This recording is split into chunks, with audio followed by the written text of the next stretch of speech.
Continuing partnership के merits and demerits करते हैं. Merits, demerits.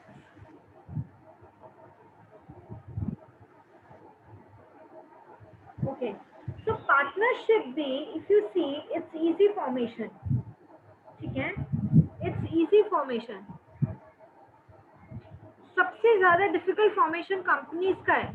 Registrar of companies में जाओ, नाम लिखवाओ, certificates of commencement of business होता है, then articles of association, memorandum of association, बहुत सारे डॉक्यूमेंट्स उनको रेडी करवाने पड़ते हैं. Partnership easy formation, that is a merit. Okay, easy because यदि दो पर्सन है, दोनों मिल रहे हैं, आओ कोई अग्रीमेंट है, साइन करो, रजिस्टर कराना है, फॉर्म रजिस्टर कराओ, it is simple and quick. Okay, so यहाँ पर इजी फॉर्मेशन में कीवर्ड अग्रीमेंट है, पार्टनरशिप अग्रीमेंट. एंड फॉर्म को रजिस्टर कराना है, तो registration procedure is also simple and quick. Okay, now capital, यदि आप नोटिस करेंगे कैपिटल हर जगह आ रहा है. ठीक है, capital, the partnership business has more capital as compare to the sole trader, क्योंकि एक से ज्यादा जने मिलके कैपिटल लेके आ रहे हैं. The capital contribution ratio can be mentioned in the partnership agreement. ठीक है, and if it is not mentioned it will be equal. तो कैपिटल का पॉइंट किया. बिजनेस सीक्रेसी, सोल ट्रेडर जितनी तो सीक्रेसी कैसे होगी, तो भी कंपनी से ज्यादा होगी. तो पार्टनरशिप एंजॉय सीक्रेसी एज इसके जो बुक्स ऑफ अकाउंट्स है ना, वो कहीं पब्लिश करने की जरूरत नहीं है. कंपनी को अपने बुक्स ऑफ अकाउंट्स को बराबर जनता को दिखाना होता है, क्योंकि जनता का पैसा लगा हुआ होता है कंपनीज में. बुक्स ऑफ अकाउंट सीक्रेसी में लिखोगे, बुक्स ऑफ अकाउंट्स, जो उनका हिसाब किताब है, उनका प्रॉफिट एंड लॉस अकाउंट, उनका बैलेंस शीट, वो books of accounts need not be published, कहीं छापने की जरूरत नहीं है. बिजनेस इसलिए सीक्रेट रहता है as compare to companies. And आप अपनी जो भी इंफॉर्मेशन है आप उसको कॉन्फिडेंशियल रख सकते हैं. Keyword is confidential and books of accounts need not be published anywhere. तो मेरिट्स में अभी तक सी से कैपिटल देखा, एफ से अगेन फॉर्मेशन देखा, एस से सीक्रेसी देखा आपने. नेक्स्ट इज कंटिन्यूड एग्जिस्टेंस, वापस सी आया है.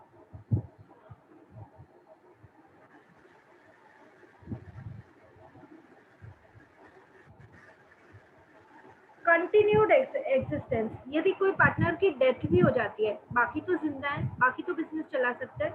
Okay, so business is carried out even on the death, insolvency और इंसेनिटी ऑफ अ पार्टनर. देखो, किसी की डेथ हो गई, इंसॉल्वेंसी, व्हाट इज इंसॉल्वेंसी?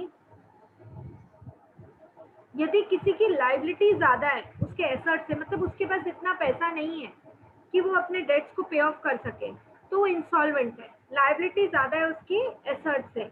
या insanity, person becomes of unsound mind.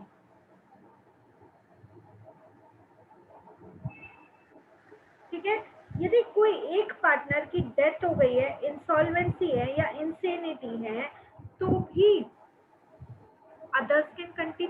others can continue the business. Next, flexibility of operation.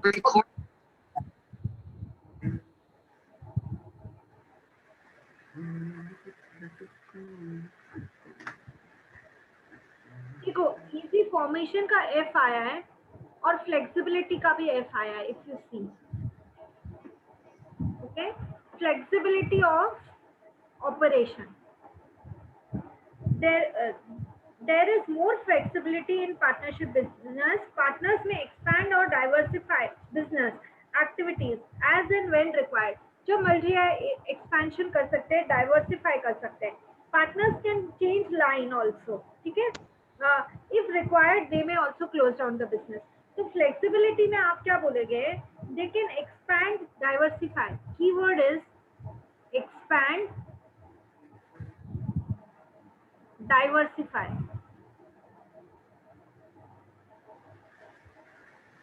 ठीक है, flexible है. Then decision making.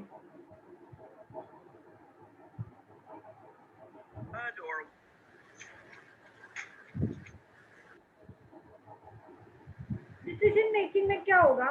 Few partners हैं, क्विक डिसीजन मेकिंग होगा. ठीक है, ऑल्दो सोल ट्रेडर में तो किसी से पूछना ही नहीं है, but few partners, quick decision making. ठीक है, डिटेल डिस्कशन होगा. It is always better than a sole trading concern. वो बेचारा किससे पूछेगा अकेला, बट तुम लोग तो पार्टनर्स हो, you can consult, decide. So decision making, few partners are involved, quick decision making होता है as compared to other. ये लेकिन सोल ट्रेडर में तो आपको किसी से पूछना ही नहीं है. तो डिसीजन मेकिंग का D. Okay, then is effort reward relationship. जितना एफर्ट करोगे उतना रिवॉर्ड है. ओके, डायरेक्ट रिलेशनशिप है और जितना रिवॉर्ड है वो एक pre determined profit sharing ratio में पार्टनर्स में बिग बढ़ जाएगा. And next is goodwill. Goodwill क्या होता है? Reputation of business.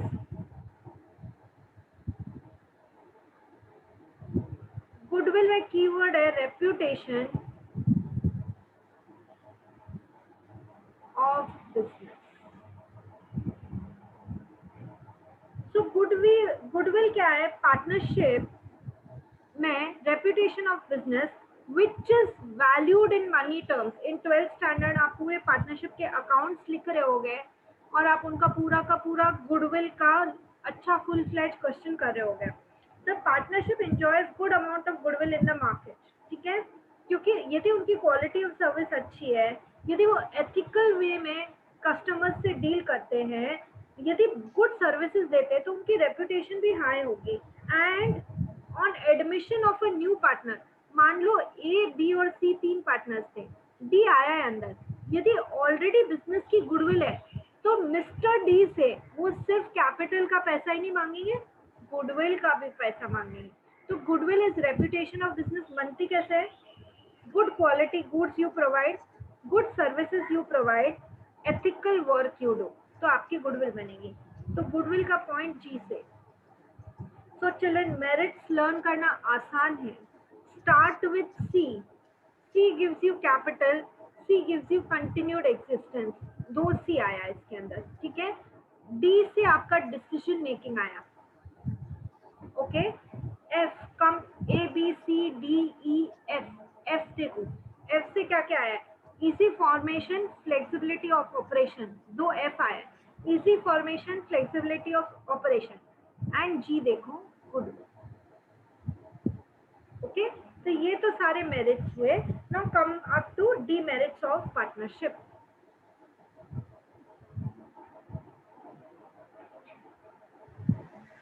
Okay, demerits of partnership हम सी से ही लिखते हैं वापस. Problem of continuity.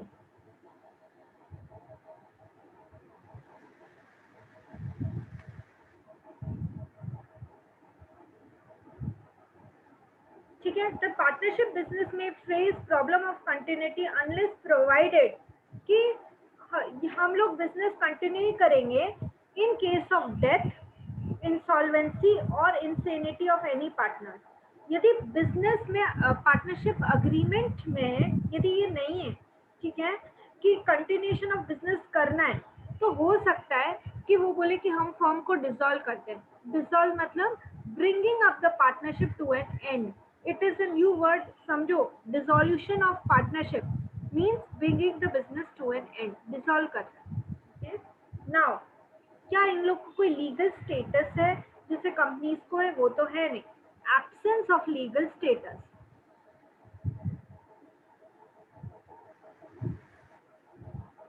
Legal status. तो कंटिन्यूटी की बात की यहाँ पे, लीगल स्टेटस की बात की यहाँ पे. हम बोलते हैं there is no legal separation, मतलब लॉज की आइज में partners and partnership are same, because liability कैसी है, अनलिमिटेड लाइबिलिटी है। तो प्रॉब्लम लीगल स्टेटस का ये है कि there is absence of legal status in the event of death, insolvency and insanity, firm can go for dissolution. So there is absence of legal status, problem of continuity. Now disputes, C है तो C को तो आना ही है ना, disputes, झगड़ा है आपस में, ओके दो दो जने तो झगड़ा तो हो ही सकते हैं ना, इवन दो बेस्ट फ्रेंड्स में भी झगड़ा हो सकता है। तो डिस्प्यूट्स क्या है, एक इंडिविजुअल को नई डिसीजन लेना है, at some point there may be argument, there may be discussion which may lead to dispute and disputes may lead to dissolution of the firm. उसके बाद non transferability of interest,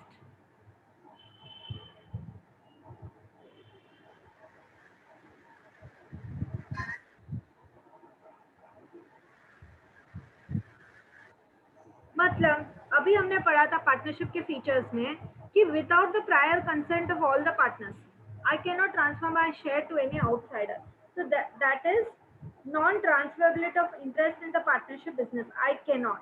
then limited number of partners, जैसे 1000 partners नहीं आ सकते, limited number of partners, okay.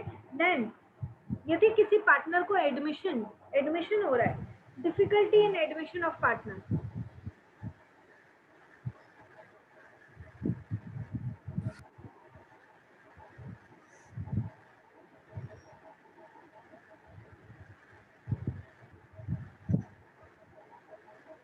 मुझे यदि किसी, मान लो ए बी सी 3 पार्टनर्स है, डी को अंदर आना है और it is often difficult for admission of a new partner, क्योंकि प्रॉफिट शेयरिंग रेशियो चेंज करना पड़ेगा, ठीक है।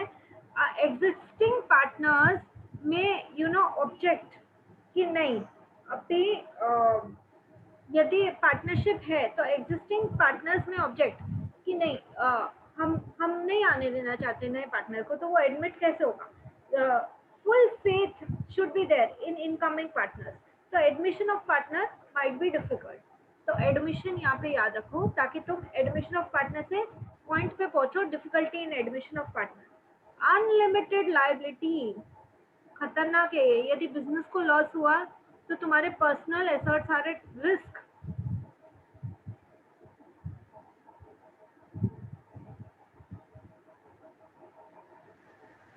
unlimited liability. If the assets of the firm are not sufficient to pay off the liabilities of the firm, that is creditors को पे नहीं कर पा रहे हो, तो क्या होगा, private property of the partners is attached to satisfy the claims. Very very important point. ऐसा sole trader में भी होता है, ऐसा पार्टनरशिप में भी होता है।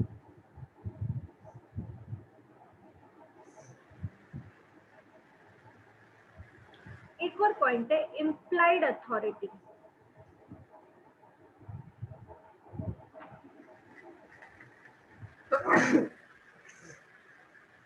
इम्प्लॉयड अथॉरिटी मतलब क्या, सिर्फ partners are principal as well as agent of the firm, ये पढ़ा था हमने कुछ में। दैट मीन्स पार्टनर कई बार डिसीजंस लेता है in the normal course of business for other partners for the firm, ठीक है। तो कई बार रिस्क है, रिस्क ऑफ एम्प्लॉयड अथॉरिटी, गलत डिसीजन हुआ सब भुगतेंगे। Risk of employed authority. Partner may sign some agreements on his own capacity, which may be against the interest of other partners. जैसे loan ले लिया without the consent of other partners, ये गलत use कर लिया अपनी पावर का, should not be done.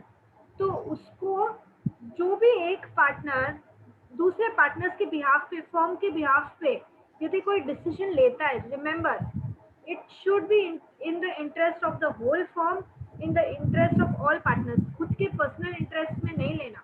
लेकिन यदि उसने वो किया तो वो एक डीमेरिट ऑफ पार्टनरशिप है कि क्यों किया। देन अगेन डीमेरिट्स में मैं ये भी बोल सकती हूँ, देखो इट्स वेरी फनी कि हम एक बात कर रहे हैं, मेरिट्स में हम बात कर रहे हैं कि कैपिटल सोल ट्रेडर से ज्यादा है, लेकिन डीमेरिट्स में हम बात कर रहे हैं कि कैपिटल कंपनी से कम है। So point is coming both ways, in merits also, in demerits also. It is more than a sole trader, less than a company, so less capital as compared to a joint stock company. Then secrecy, soul trader में secrecy सबसे ज्यादा होती है, partnership में secrecy सबसे कम, मतलब soul trader से कम, because अभी पार्टनर्स हैं ना. Matters relating to the business although they are not required to be published, but सब पार्टनर्स को तो पता ही है ना, तो lack of secrecy is there. Okay, so these are partnership के मेरिट्स, डीमेरिट्स. डीमेरिट्स में देखो, सी से आपको क्या दिख रहा है? सी से मुझे कंटिन्यूटी दिख रहा है एंड सी से मुझे कैपिटल दिख रहा है टू लर्न. ओके, उसके बाद सी आया तो डी को तो आना ही है ना, डिस्प्यूट्स. ठीक है, उसके बाद यदि आप एल से देखो तो लीगल स्टेटस दिखता है मुझे and limited number of partners दिखते हैं मुझे. Okay, then non transferability of interest, then admission of partner, difficulty of admission of a partner. C से पहले भी ए आया, एडमिशन ऑफ पार्टनर. ठीक है, जहां सी आता है, सी को ही थोड़ा सा टर्न करो तो एस तो बनता ही है, secrecy. Then non transferability of interest, unlimited liability. तो यदि मैं अनलिमिटेड लायबिलिटी बोलती हूँ, यदि मैं लीगल स्टेटस बोलती हूँ, देखो क्या बन रहा है एल से. इस तरह से कुछ मेमोनिक बना के, कुछ करके आप हेड पॉइंट्स हमेशा लर्न कर सकते हो. So giving 2 minutes, just check on it children and will go ahead.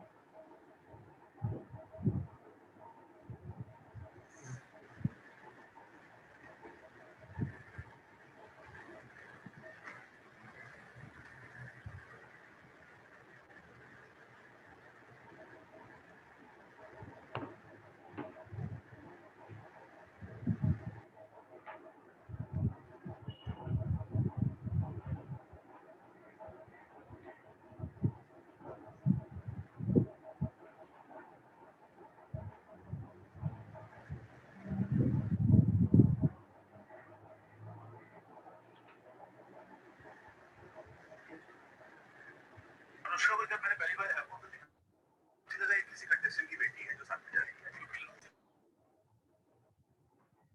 Now let's move on to joint stock company.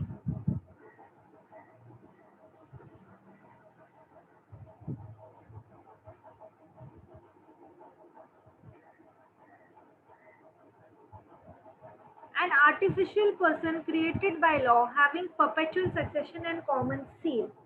Okay, act कौन सा है इसका? Companies act 2013. बाद में तो लर्न करना ही पड़ेगा हायर क्लासेस में, अभी करो. कंपनीज एक्ट 2013 ईयर के साथ लर्न करो. Companies act 2013. Okay, let's do its features.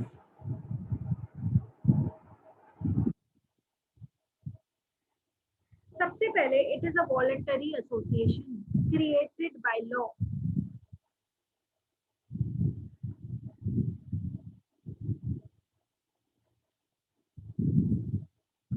It's a voluntary association. Any person of any caste, religion can become a member of the joint stock company. There is no restriction regarding the number of shares purchased by one person. ठीक है, तो it is a voluntary association. क्या उसको register करना जरूरी है? I'm asking.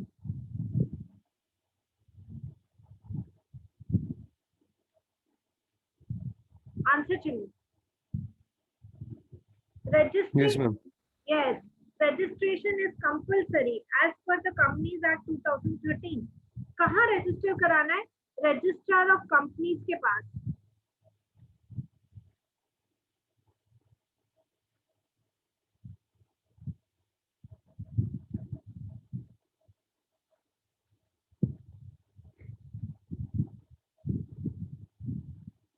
Registrar of companies के पास register कराना है.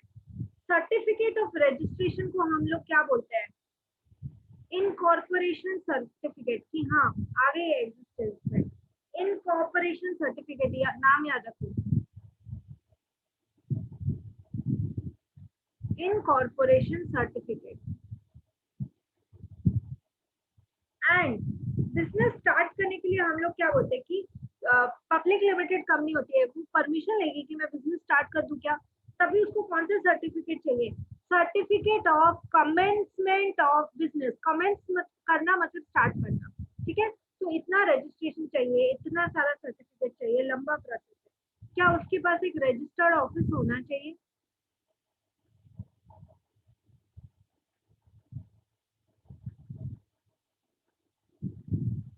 Voluntary association, registration, registered office.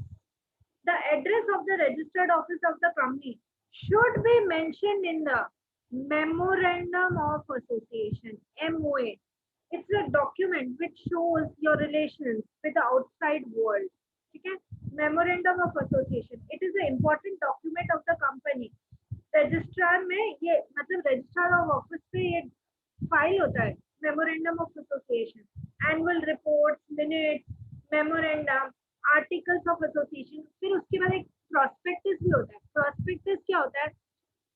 जैसे कि यू वांट द जनता to come and buy the shares of your company, तो यू विल इशू प्रोस्पेक्टस जिसमें आपकी कंपनी की डिटेल्स होंगी, मेरी कंपनी ये काम करती है, हमारा आगे ये विजन है, ये मिशन है, ओके। हम ऐसे तो जो लोग कंपनी के शेयर्स फिर खरीदना चाहते हैं वो प्रोस्पेक्टस पढ़ के खरीदते हैं। कितने सारे डॉक्यूमेंट्स एक कंपनी को बनाने पड़ते हैं, certificate of incorporation, certificate of commencement of business, memorandum of association, articles of association, prospectus, then statutory report होती है। उन लोग की जो साल के अकाउंट्स होते हैं वो ऑडिट होते हैं, ऑडिट रिपोर्ट होती है, मिनट बुक होती है कि जब वो एनुअल जनरल मीटिंग कर रहे हैं तो हर मिनट का डिटेल कि क्या किया इस मिनट, इस मीटिंग में क्या बात हुई थी, ठीक है। तो मिनट्स भी रिकॉर्ड होते हैं, मिनट बुक होती है। तो ये सब नाम आपको क्या क्या डॉक्यूमेंट्स के नाम अभी ध्यान हो जाने चाहिए। रजिस्ट्रार मतलब रजिस्ट्रेशन के लिए सर्टिफिकेट होना चाहिए, सर्टिफिकेट ऑफ रजिस्ट्रेशन, ठीक है। उसके बाद certificate of commencement of business, उसके बाद annual report, minute book, memorandum of association, articles of association, prospectus, statutory report.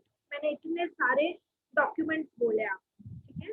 Then remember that a company is artificial legal person.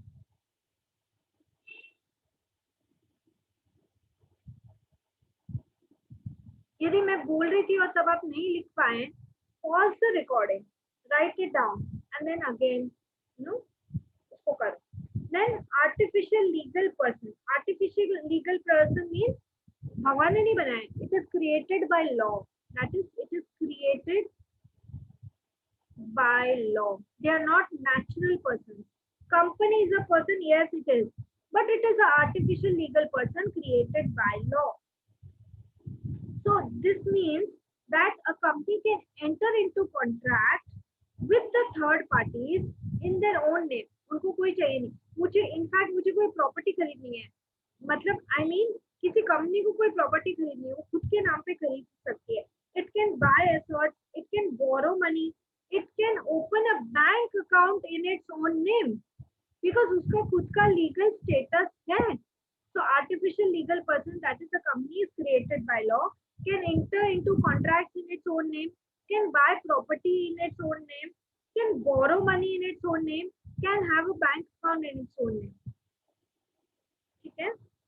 So law has opened the company and only law can wind up the company. Wind up मतलब getting the company to an end.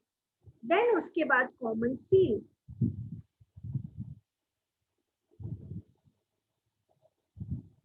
What do you mean by a common seal? Seal. See, company is a artificial legal person. खुद जाके कैसे sign करेगी? आज मैं जाके एक paper पे साइन करती हूँ, कंपनी कैसे साइन करेगी? तो आपने एक रबर स्टैम्प देखा है ना, इम्पोर्टेंट डॉक्यूमेंट्स पे वो रबर स्टैम्प लगाते हैं और फिर उससे रिलेटेड डायरेक्टर उस पर साइन कर देता है, जो उस समय डायरेक्टर होता है कंपनी का।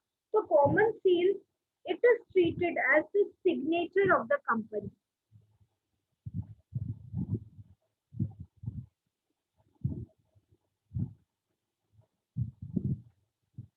These are small mind maps which, if you remember, help you in learning, help you in understanding, and अपना paper fast लिख सकते हैं. So signature, it is the signature of the company. Every joint food stock company has its own common seal. तो जो भी important documents है, उसपे वो seal attach कर देते हैं. The seal is affixed on the important documents. The key line is seal is affixed on the important documents of the company and signed by directors. Okay?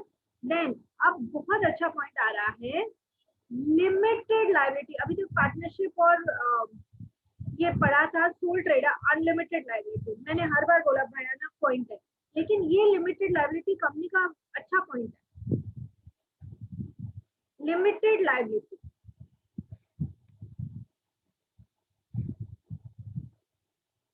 मतलब shareholders are the owners of the company. ये बात याद रखो. Shareholders are liable only to the extent of unpaid face value of shares held by them. That is, ज्यादा से ज्यादा जो उन्होंने अपनी कंपनी में पैसा डाला, जितने के शेयर्स उन्होंने खरीदे थे, जितना उनका इन्वेस्टमेंट था, वही जीरो हो सकता है. उनके personal positions are never at risk. So shareholders have limited liability up to the extent of unpaid face value of shares held by them. Private property of shareholders are never at risk. ये बात याद रखना. Private property of shareholders are never at risk. Then उसके बाद क्या आप shares transfer कर सकते हैं कंपनी के? आप देखते हैं ना स्टॉक एक्सचेंज पे, आज इतने शेयर खरीदे, आज इतने बेचे, वो कोई किसी से परमिशन ले रहे हैं क्या? आज मुझे कोई शेयर यदि खरीदना बेचना है, मेरे शेयर्स हैं, मैं खरीदूंगी बेचूंगी, किसी से पूछूंगी नहीं. Okay, so transferability of shares.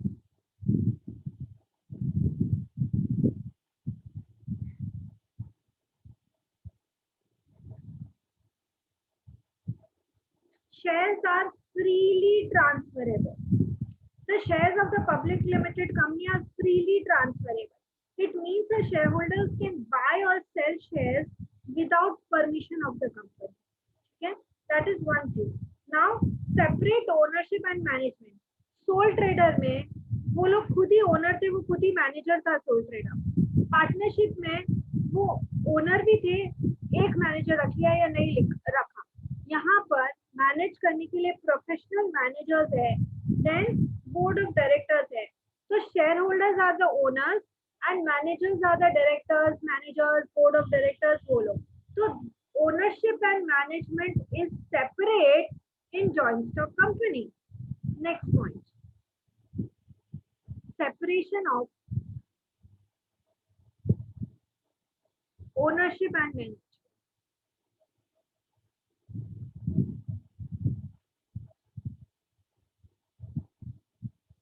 Separation of ownership and management. जो डे टू डे एक्टिविटीज होती है उसके लिए प्रोफेशनल मैनेजर्स होते हैं उसको मैनेज करने के लिए. Then next point is perpetual succession. See, new words for you. You should, understand them before learning them. Understand them. Perpetual succession. What do you mean by perpetual succession? देखो, एक company का separate legal existence होता है from its members. सो यदि director की death हुई, retire हुआ, insane हुआ, इंसॉल्वेंट हुआ, या एनी मेंबर या any employ of the company, that will not affect the existence of the company. Any member becoming insolvent, retiring, insane will not affect the existence of the company.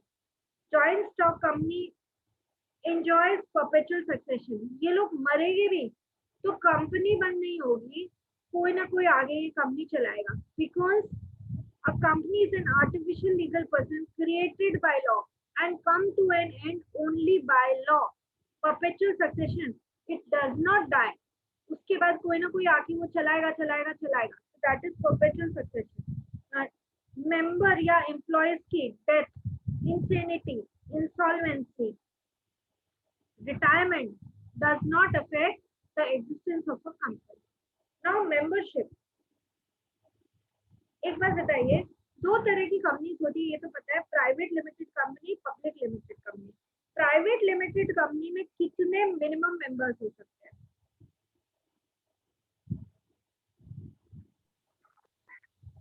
220.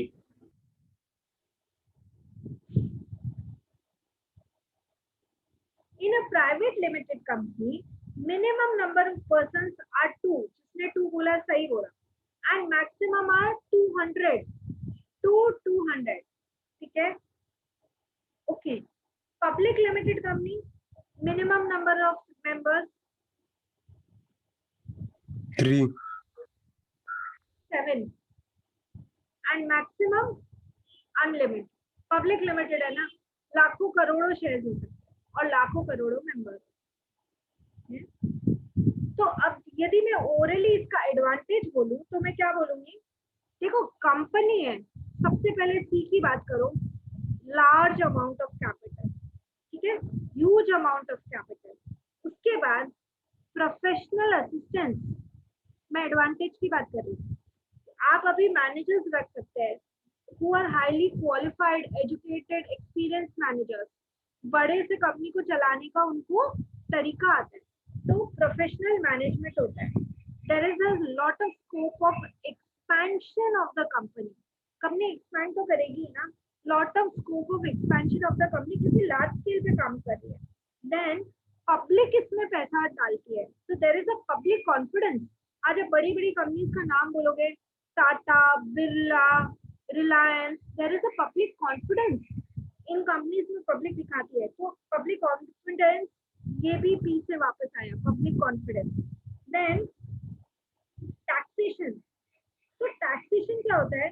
In companies को certain exemptions भी मिलते हैं, नई company से तो कई बार tax holidays भी मिलते हैं, तो इनका लेकिन टैक्स अलग से कैलकुलेट किया जाता है। एक्सपर्ट सर्विसेज, ये लोग मैनेजर्स अपॉइंट करते हैं, ऑडिटर्स अपॉइंट करते हैं, कंसल्टेंट्स अपॉइंट करते हैं, तो there are expert services they can take. Then आप ध्यान रखो, इसका प्लस पॉइंट क्या हुआ? परपेचुअल सक्सेशन, कि कोई एम्प्लॉय, मैनेजर, मेंबर मर गया, कंपनी मरी नहीं, आगे चली, तो perpetual succession. And limited liability is also an advantage of joint stock company, कि यदि मान लीजिए कंपनी को लॉसेस हुए, तो शेयर होल्डर्स या members are liable only to the extent of unpaid amount of shares held by them. Their private या personal possessions will never be at risk. तो ये तो हुआ एडवांटेजेस की बात। अब यदि मैं डीमेरिट की बात करूं of a joint stock company, तो डीमेरिट की क्या होगा? सबसे पहले तो उसका रजिस्ट्रेशन या उसका फॉर्मेशन इज अ डीमेरिट। आप देखो कितने सारे documents, memorandum of association, articles of association, उसके बाद आप है ना रजिस्ट्रार, मतलब आप रजिस्ट्रेशन कराओ जॉइंट स्टॉक कंपनी का, then certificate of commencement of business, उससे पहले सर्टिफिकेट ऑफ इनकॉर्पोरेशन, कितना सारा डॉक्यूमेंट्स है। तो द फॉर्मेशन या रजिस्ट्रेशन इज रिजिड, ये इसका माइनस पॉइंट हुआ। सीक्रेसी की मैं बात करूं, यदि सीक्रेसी, तो इतने सारे लोगों को बात पता है, तो इसकी सीक्रेसी कैसी होगी? Secrecy, there is lack of secrecy in a joint stock company. अभी इतने सारे लोगों को कंसल्ट करने, there might be delay in making decisions in a joint stock company. Then इतना बड़ा ऑर्गेनाइजेशन है, सोल ट्रेडर में कस्टमर के साथ there is a personal contact, that personal contact might be lacking in a joint stock company because there are large number of employees, ठीक है, बहुत सारे सबऑर्डिनेट्स को अपने सुपीरियर को रिपोर्ट करना है, तो मान लो सुपीरियर है, उसके नीचे और सबऑर्डिनेट, फिर और, तो वो पर्सनल टच तो चला गया, तो there is no personal contact. Then managers, इतने मैनेजर्स रखोगे तो there is high cost of management, there is high cost of management associated. Managers free में काम नहीं कर रहे, उनको आपको सैलरी देना पड़ रहा है। देन आपके शेयर स्टॉक एक्सचेंज पे ये लिस्टेड है तो कई बार स्पेक्यूलेशन का भी शिकार हो जाते हैं. Okay, so there is reckless speculation also. आपकी शेयर प्राइस बढ़ेगी, बढ़ भी सकती है, घट भी सकती है. There is a reckless speculation happening. ठीक है, because your if you are a public limited company, your shares are listed on the stock exchange and you have to deal with speculation.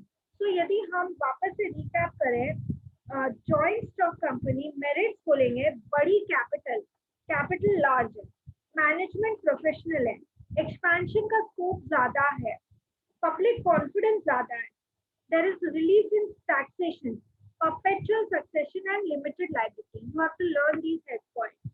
And यदि हम demerits बोलेंगे, formation is rigid, secrecy, there is lack of secrecy. Then there might be delay in decision making. There is no personal contact, high cost of management, and reckless speculation in a joint stock company. Remember, private limited company में minimum 2 members, maximum 200, जबकि public में minimum 7, maximum is unlimited. So with this, I'm ending today's lecture. Whatever taught should be learned by next class children.